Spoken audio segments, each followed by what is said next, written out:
بسم اللہ الرحمن الرحیم ان الحمد للہ والصلاة والسلام علی سید الانبیاء والمرسلین قال اللہ عز وجل کل نفس ذائقۃ الموت۔ میرے قابل احترام چھوٹے عزیزان کرام اور بڑے صاحبان، محبتوں اور پیار بھرے انداز سے آپ سب کو میں اس دعا کے ساتھ بات شروع کرتا ہوں کہ اللہ آپ کی یہ حاضری قبول فرمائے۔ عبادت ہماری کوئی معیار کے لائق بعض دفعہ نہیں بھی ہوتی، لیکن یہ دعا کر دیا کریں اللہ ہماری اس حاضری کو قبول کر لے۔ جب حاضری قبول ہو گئی پھر معافی مل جاتی ہے۔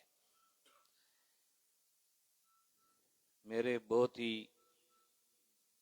قابل قدر ابو بکر صدیق عزیز تو وہ ہیں، لیکن اس لحاظ سے کہ وہ اس مسجد کے خطیب ہیں۔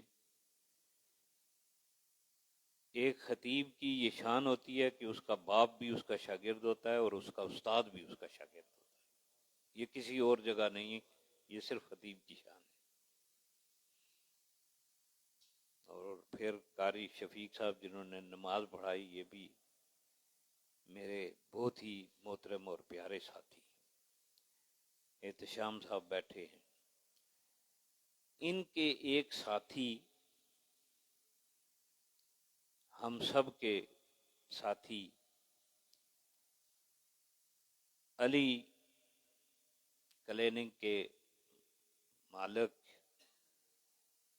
علی صاحب کی وفات ہو گئی،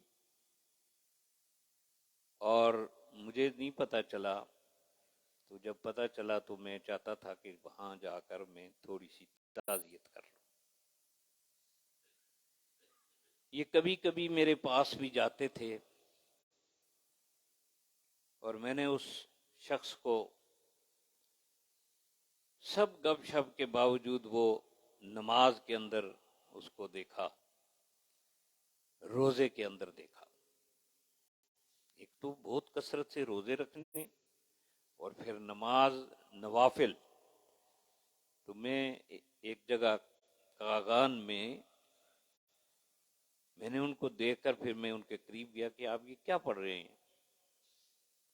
کافی وقت بھی گزر گیا تھا رات کا، تو میں نے کہا آپ آرام نہیں کر رہے، کیا پڑھ رہے ہیں؟ انہوں نے کہا کہ جی نوافل ہی پڑھ رہے ہیں۔ میں نے کہا نوافل اگر پڑھنے ہوتے تو پھر فرض بھی آدھے ہو جاتے ہیں، تو آپ کیوں اتنا زور دیتے ہیں؟ پڑھے جا سکتے ہیں، یہ نہیں کہ ذوق ہو تو پڑھے جا سکتے ہیں۔ تو وہ کہنے لگے کہ نہیں کوئی نہیں، بس میرا دل چاہتا تھا کہ فارغ وقت ہے تو چلو اس کو ادھر لگا دیں۔ تو یقین کیجئے کہ میرے ذہن میں یہ بات اس وقت بھی آئی کہ جو آدمی نیک ہو، وقت کم ہو اس کے پاس، تو وہ کوشش زیادہ میں لگ جاتا ہے۔ شاید کوئی ایسی بات تھی۔ اللہ ان کی مغفرت فرمائے، اور تمام دوستوں کو اور سب جماعت کو ہمارا نقصان ہوا ہے۔ اللہ تعالیٰ ان سب کی مدد فرمائے اور سب کو حوصلہ اور ہمت عطا فرمائے۔ قرآن حکیم میں جو جملہ میں نے اللہ کریم کا آپ کے سامنے پڑھا ہے، اس سے سب واقف ہے کہ ہر نفس نے موت کا ذائقہ چکھنا ہے۔ کسی جگہ فرمایا کہ کلو حالق الا وجہ، تمام چیزیں ہلاک ہو جانے والی ہیں، مر جانے والی ہیں، اور ایک اللہ کی ذات باقی ہے۔ مر جانے والا اللہ نہیں ہو سکتا، مر جانے والا خدا رب نہیں ہو سکتا. جو سدا سلامت سدا زندہ ہے رب وہ ہے. یہ پہچان ہے. اور جتنی بھی کائنات ہے اس کو مرنا ہوگا. جو نہیں مرا وہ بھی مرے گا. نبی علیہ السلام نے فرمایا کہ 100 سال کے بعد یہ دنیا نہیں رہے گی. 100 سال گزرتا ہے تو نئی دنیا آ جاتی, نیا ماحول ہوتا ہے. لوگوں کو گلا شکوہ پرانے کو رہتا ہے کہ لوگ عزت نہیں کرتے ہیں, احترام نہیں ہے, فلاں ہے. یہ نئے جو ہیں وہ سمجھتے ہیں کہ ہم زیادہ تیز ہو گئے ہیں, سمجھدار ہیں, تو یہ اب پرانی باتیں کرتے ہیں. یہ گلے شکوے رہتے ہیں. لیکن ہمارے ایک عالم تھے مولانا عبداللہ صاحب بورے والے, بڑی عمر کے تھے, 100 سال کے قریب انہوں نے وفات پائی, اللہ غری کے رحمت کرے. وہ ایک دفعہ تقریر میں گفتگو کر رہے تھے تو پنجابی میں وہ کہنے لگے, میں جس ویلے چاتی پانا نا, ادھر پانا یا ادھر پانا, اپنے نال دے مینوں نظر نہیں آندے, میں سمجھدا کہ اوپری جگہ میں آ گیا. وہ سمجھا رہے تھے کہ اب ہمیں اپنے ساتھ کے تو نہیں نظر آ رہے, تو یہ دنیا نہیں ہے. میں ایک دن کسی سے بات کر رہا تھا کہ میں نے کہا کہیں ایسا تو نہیں ہے کہ ہم مر گئے ہیں. وہ کہنے لگے کیوں جی یہ بات. میں نے کہا دنیا کچھ ایسی ہے جو جہاں جس ڈگر پر ہم چل رہے تھے وہاں دنیا نظر نہیں آ رہی. تو مجھے کبھی کبھی خدشہ پیدا ہوتا ہے شاید ہم کہیں عالم میں برزخ میں پڑے ہوئے ہیں, یہ اور دنیا ہے. وہ قدریں نہیں.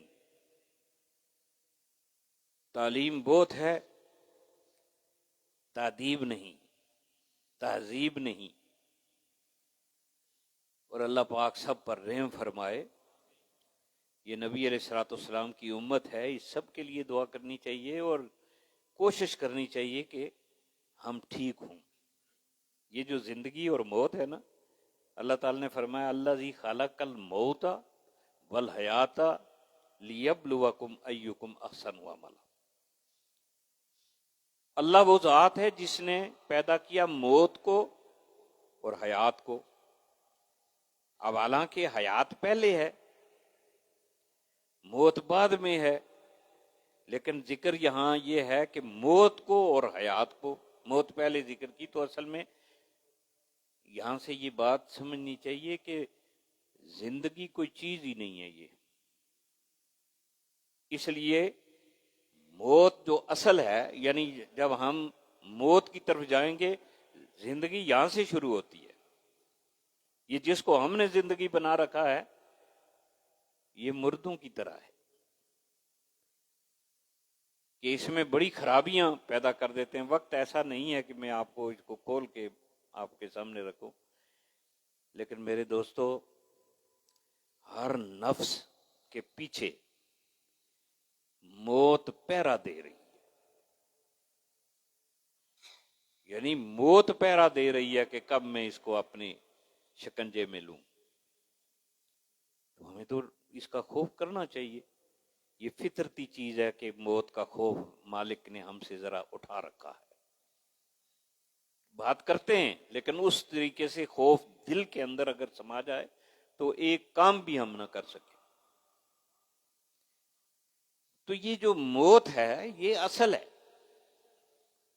زندگی اس کو سایہ سمجھ لیں, جھوٹ سمجھ لیں, پھر بھی ٹھیک ہے. یہ تو کوئی چیز نہیں ہے جس کے پیچھے ہم دیوانے ہوئے پھرتے ہیں, لٹو ہو جاتے ہیں اس کے پیچھے. کہتے تو سب ہیں, جو سمجھاتے ہیں بات وہ بھی اس بات کی طرف نہیں آتے, راغب نہیں ہوتے کہ واقعی موت ہمیں لے جائے گی. لیکن موت اس کے شکار کے پیچھے کھڑی ہے. یہ ضروری نہیں ہے کہ بڑا بوڑھا ہو تو وہ مرے گا. وہ آتی ہے تو بچوں پر بھی آ جاتی ہے, وہ آتی ہے جوانوں کو لے جاتی ہے. جس طرح مالک بن پوچھے ہم کو دنیا میں لایا ہے، اسی طرح بن پوچھے ہم کو دنیا سے لے جائے گا۔ کسی سے یہ مشورہ نہیں ہوگا بھئی جانا چاہتے ہو کہ نہیں۔ پیغمبروں سے بعض دفعہ پوچھا جاتا ہے کہ ہاں جی وقت آ گیا ہے، لیکن وہ اللہ کے اپنے تربیت یافتہ ہوتے ہیں، وہ فوراً تیار ہو جاتے ہیں۔ یہ بھی فطرتی چیز ہے کہ ہمارا جی یہاں، جب ہم دنیا میں آتے ہیں تو پھر ہمارا جی یہاں ایسا لگ جائے، پہلے واقف نہیں ہوتے ہیں تو بچہ آتا ہے تو چیخ و پکار کرتا ہے، حالانکہ سارے خوشی منا رہے ہیں، وہ رو رہا ہے کیونکہ وہ اس جگہ کا واقف نہیں ہے، نیا آیا ہے۔ تو جب وہ اس کا دل یہاں لگ جاتا ہے پھر اس کو جانے کا جی نہیں چاہتا ہے۔ یہ ہماری بات نہیں، یہ سارے بڑے بڑے بزرگوں کی بات ہے۔ جانے کو جی نہیں چاہتا ہے لیکن لے جانے والا لے جاتا ہے۔ کوئی باقی نہیں رہے گا، سب کو لے جائے گا۔ تو یہ تبدیلیاں ہوں گی ایک جان سے دوسرے میں۔ ایک وقت ہمیں پتہ ہی نہیں، باپ کے صلب میں تھے، پھر ہمیں کوئی سمجھ ہی نہیں ہے، ماں کے بطن میں گئے، پھر ہمیں نہیں پتہ چلا ہم دنیا کے پیٹ میں آ گئے۔ یہ بھی پیٹ ہے، مائی زمین جس نے ہمیں پیٹ میں چھپا رکھا ہے، اور یہی وہ ماں ہے کہ جو موت کے بعد بھی اپنے پیٹ میں چھپا لے گی۔ ان تمام جہانوں سے یہ کیوں فرمایا الحمدللہ رب العالمین، اللہ سب تعریفوں والا ہے کہ وہ سارے جہانوں پہ کا رب ہے۔ تو یہ جتنے جہان ہیں، وہاں کا جہان تبدیلی ہوتے ہوتے پھر دنیا میں پہنچا، یہاں کا جہان یہاں بھی سمجھتا ہے کہ میں سب کچھ بڑا آباد شاد کام، لیکن دھرے کے دھرے رہ جاتے ہیں سب کام۔ بڑے آرام سے اس کو اٹھا لیا جاتا ہے۔ نہ ماں باپ کچھ کر سکتے ہیں، نہ بہن بھائی کچھ کر سکتے ہیں، اور نہ یہ دولت کچھ کر سکتی ہے۔ یہ خوش قسمتی ہے کہ جس کا ایمان ساتھ چلا جائے۔ دوستو یہ دعا کرو کہ اللہ ایمان مرتے وقت ایمان نصیب فرمائے۔ مرتے وقت کا یہ مطلب ہے کہ جب مرتے وقت ایمان نصیب ہو گیا تو گناہوں کی بخشش کا امکان ہو گیا۔ اسی لیے نبی علیہ السلام نے فرمایا من قال لا الہ الا اللہ دخل الجنہ، جس نے بھی لا الہ الا اللہ کہہ دیا وہ جنت میں داخل ہو جائے گا۔ تو کلمے کی کیوں تلقین کی جاتی ہے مرتے وقت کے؟ تاکہ لا الہ الا اللہ کہہ دے، آخری وقت میں بھی نکل گیا تو کام بن گیا۔ اس لیے موت تو ہے، جو مرا نہیں ہے اس کو مرنا ہوگا۔ عیسیٰ علیہ السلام کو زندہ آسمان پر اٹھا لیا گیا، یہ مالک کی حکمت ہے۔ حکمت کیا ہے کہ نبی علیہ الصلوۃ والسلام کی سب نے تصدیق کی، آدم سے لے کر عیسیٰ پیغمبر تک سارے تصدیق کرتے آئے۔ ایک نبی ایسا آئے گا۔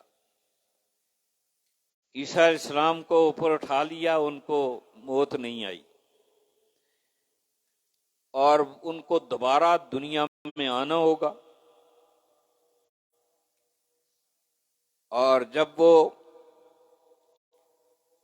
دمشق کی جامع مسجد کے مینارے سے یا شام کے کسی جگہ سے اتریں گے وہ،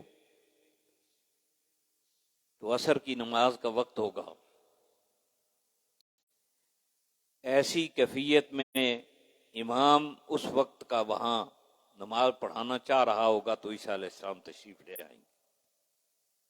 یہ اعزاز اور کمال کی بات ہے کہ عیسیٰ علیہ السلام کو وہ دعوت دیں گے، لیکن عیسیٰ علیہ السلام کہیں گے نماز آپ پڑھائیں۔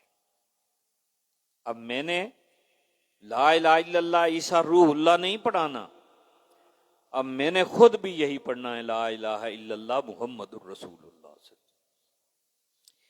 یہ نبی پہلے باقاعدہ شریعت لے کے آئے، لیکن اللہ تعالیٰ نے اس کو زندہ اٹھا کر صرف یہ بات ثابت کر دی کہ اس نبی کی شریعت وہ ہے کہ جو نبی بھی آئے گا اب، کیونکہ آپ نیا نبی تو آ نہیں سکتا، نئی نبوت کا معاملہ ختم ہو گیا، تو وہ جو سنبھال کے رکھا ہوا ہے وہ آئے گا اور وہ لوگوں کو یہی کلمہ پڑھائے گا، اور یہودیت ختم ہوگی، عیسائیت ختم ہو جائے گی، اور ایک ہی دین اسلام پر دنیا قائم ہو جائے گی۔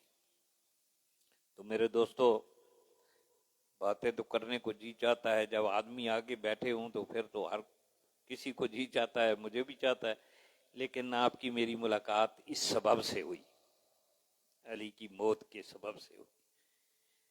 اللہ ان دوستوں کو، بڑے مخلص یہ سارے ساتھی تھے، اللہ ان کو صبر تحمل کی اور اس محنت کوشش اور ان کی دعاؤں کو اللہ منظوری کا درجہ عطا فرمائے اور قبول فرمائے، ان کی اللہ تعالیٰ قبر منور کرے۔ میرا تو ایمان جس طرح ہے، میں نے جتنا اس شخص کو دیکھا ہے تو میرا یعنی ایمان بن گیا، یہ اس کو عقیدہ بن گیا کہ یہ آدمی بخشا ہوا ہے۔ تو اللہ تعالیٰ بخشش فرمائے، ہر طرح کی بخشش فرمائے ان کے لواحقین کو بھی، اور اللہ تعالیٰ تمام مسلمانوں کو۔ ایک آخری فکرہ میں یہ کہ آپ کے سامنے کہہ دیتا ہوں، پڑھ دیتا ہوں کہ وہ ایک شاعر کہتا ہے، مگر شکاری کرے تیاری، بار چریندیاں ہرنا۔ یہ ہرنیاں جو ہیں وہ جنگل میں چوکڑیاں بھرتی ہیں، چر چگ رہی ہیں، تو پیچھے سے شکاری نے شست برابر لگائی ہوئی ہے کہ یہ آئے میرے نشانے پر اور فوراً میں شکار کر لوں۔ ان کو نہیں پتا ہوتا یہ کیا ہے، بس یہی انسان کی موت کی بات ہے، اس کو نہیں پتا ہوتا کہ کس فرشتہ آ کے کس وقت پکڑتا ہے۔ مگر شکاری کرے تیاری، بار چریندیاں ہرنا، جو چڑھیا اس ٹھینا اوڑک، جو جمیا اس مرنا۔ کہتا ہے کچھ وسا نہ سا آئے گا، آگے یا پیچھے وہیں رک جاتا ہے۔ کچھ وسا نہ سا آئے گا، مان کے آخر کرنا، جس جسے نو تو چھنڈ چھنڈ رکھیں، خاک اندر لے ترنا۔ اس کی ہم بڑی خدمت کرتے ہیں، لیکن اس کو لے کے مٹی کے نیچے رکھ دیتے، وہ بھی آپ رکھنے کی سکت نہیں، تو کچھ تھوڑی سی اس کی تیاری رکھیں، باقی اللہ کی رحمت پر پورا بھروسہ رکھیں انشاءاللہ۔ جب نبی کا کلمہ پڑھ لیا ہے، یہ کلمہ ہمارے لیے بڑا ایک سعادت کا کلمہ ہے اور ہماری بخشش کا ذریعہ ہے۔ اب پتہ نہیں چلتا، ہمارا بھی وقت دیگر کا ہے، کہ دیگر کا اثر کا وقت وہ دن کے اختتام کی خبر دیتا ہے۔ تو جب آدمی بڑھاپے میں چلا جاتا ہے، مرنا تو ویسا بھی ہے، لیکن وہاں جا کے نا دیگر آ جاتی ہے، پھر اس نے وہ یعنی امکان یہ لگا ہوا ہے کہ اب سورج ڈوب ہی جائے گا۔ تو ایسی پوزیشن میں خاص کر محنت اور کوشش اور دعائیں کرنی چاہیے اپنی اولادوں کو۔ جیسے یہ بچہ فوت ہونے والا، میں سمجھتا ہوں کہ کیسی تربیت تھی، یہ تربیت ہے۔ دیکھیں کہ بچوں کو دیکھ کر اس کے ماں باپ پہچانے جاتے ہیں۔ بچہ اگر کوئی گندا کام کر رہا ہو تو آدمی کہتا ہے کسی کھچ کی کھچ ہے یہ۔ بچہ نیک اور شریف ہو، بچے کو دیکھ کے آدمی کہتا ہے، یہ پتہ چلتا ہے واقعی یہ فلاں کا بیٹا۔ شاگرد کو دیکھ کر استاد پہچانا جاتا ہے۔ تو گالیاں بھی ماں باپ کو ملتی ہیں اور یا استاد کو ملتی ہیں کہ اس کے پڑھانے والے کی حیثیت ہے۔ اس لیے اپنے بچوں کی تربیت کریں، تعلیم سے زیادہ تربیت کی ضرورت ہے۔ نبی علیہ الصلوۃ والسلام کی 40 سالہ زندگی تربیت والی ہے، اس طرف ہم نہیں دیکھتے۔ 23 سالہ زندگی تعلیم والی ہے۔ یہ جو تربیت والی زندگی ہے، آپ اس کو اٹھا کے دیکھیں نا، ایسے وقت میں نبی علیہ السلام پر نبوت بھی ابھی وہی نہیں نازل ہوئی، لیکن آپ نے کس شان سے زندگی گزاری ہے کہ کوئی انگلی آپ کی طرف اشارہ نہیں کر سکتی کہ آپ کا یہ جرم ہے، یہ غلطی ہے۔ اللہ تعالیٰ ہم سب پر رحم فرمائے، نبی علیہ الصلوۃ والسلام کا دنیا میں بھی امتی بنا کے رکھے، اور اے مالک ہماری دعا ہے کہ تو قیامت کے دن بھی نبی علیہ السلام جھنڈا لواء الحمد، آپ جو حمد کا جھنڈا لے کے آئیں گے، اے اللہ ہمیں اس جھنڈے کے نیچے جمع ہونے کی توفیق عنایت فرما۔ جب نبی علیہ الصلوۃ والسلام شفاعت کریں گے تو ہمیں اس شفاعت والوں میں شامل فرما، اور جب نبی علیہ الصلوۃ والسلام جنت کا قفل کھولیں گے، یہ ان کو اجازت ہوگی، وہ کھولیں گے، تو اے مالک ہمیں اس دروازے سے داخل ہونے کی سعادت نصیب فرما۔ دنیا میں نبی علیہ السلام کی ہمیں اطاعت نصیب کر، قیامت کے دن نبی علیہ السلام کی شفاعت نصیب کر۔ جن کی اولاد ہے اللہ ان پر رحم فرمائے، اچھی تربیت تعلیم عطا فرمائے۔ جن کی اولاد نہیں ہے ان کے لیے بھی دعا کر دیں، اللہ صالح اولاد نصیب فرمائے، اور جن کی جو حاجتیں ہیں اللہ تعالیٰ ان سب کی حاجت پوری فرمائے، سب کو اللہ تعالیٰ ان کی نیتوں کے مطابق اچھا بدلہ دے۔ اگر کوئی کوتاہی بھی ہے، نیت میں بھی کہیں خرابی ہو تو اللہ اس کو بھی معاف فرمائے۔ سب سے بڑی بات معافی ہے۔ وآخر دعوانا ان الحمد للہ رب العالمین۔